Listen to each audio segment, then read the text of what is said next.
So I want to start with just a very simple quote, and it comes on the home page of the American Board of Medical Specialties, so our counterpart in medicine.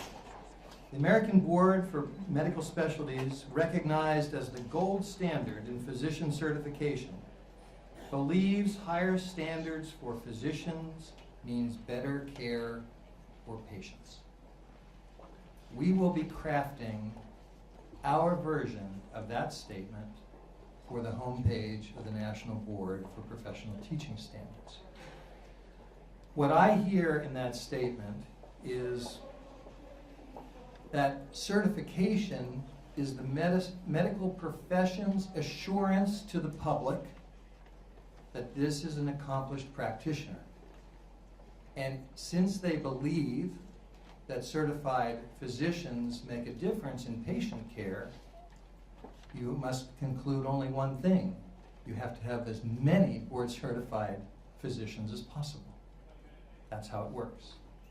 The medical profession has become, I think we'd all agree, the epitome of the definition of a profession.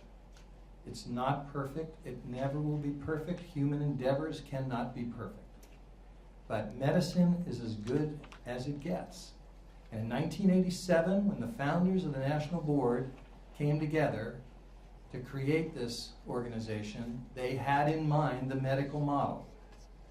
People knew what medicine had done throughout the 20th century to become what it is today. And if you've looked at any of the history, 100 years ago, medicine was not the epitome of a profession. Conscious decisions were made. And it was a lot of work over decades. We created standards, profession-based and determined standards in 25 different areas of teaching. We created a very good process for certifying when teachers meet those standards. It's not perfect. We're trying to make it better. We're always trying to make it better. But you won't find a better process out there now that will certify, that will show you when a teacher is highly accomplished. What we have not done that medicine did was make this the norm, not the exception. It has to be what everyone in our profession aspires to. That's how you define a profession.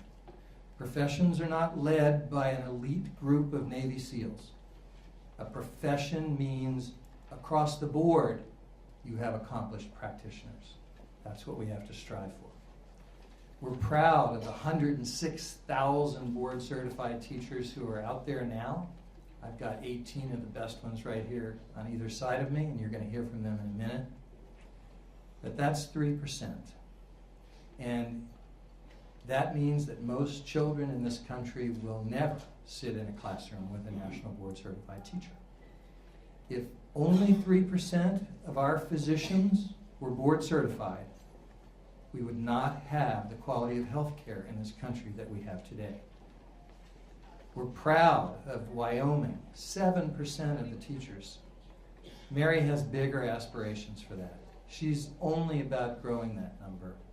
And the board certified teachers in the state of Wyoming are helping to do that.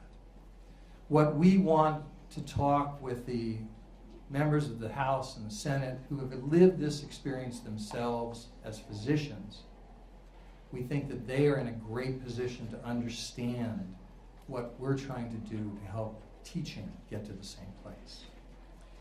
No one talks about this work better than board certified teachers, and I'd like to turn to some of them now.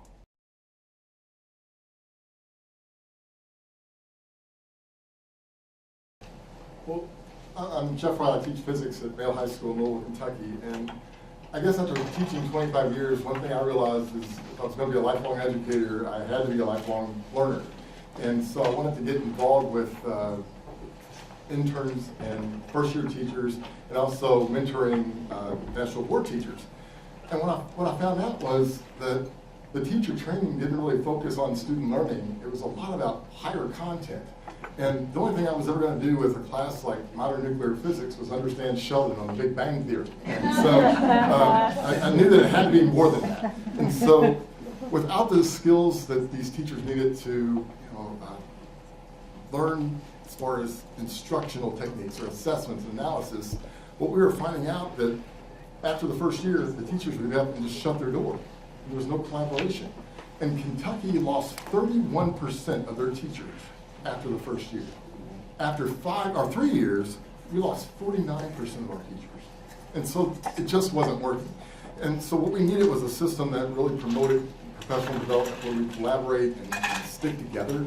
And one thing I was really proud of Kentucky, and I know I'm bragging on my state, but we have to stick together, was the fact that our internship program has changed to where it exactly mirrors national boards. And so I could take our 5 propositions and all 10 standards, match them exactly.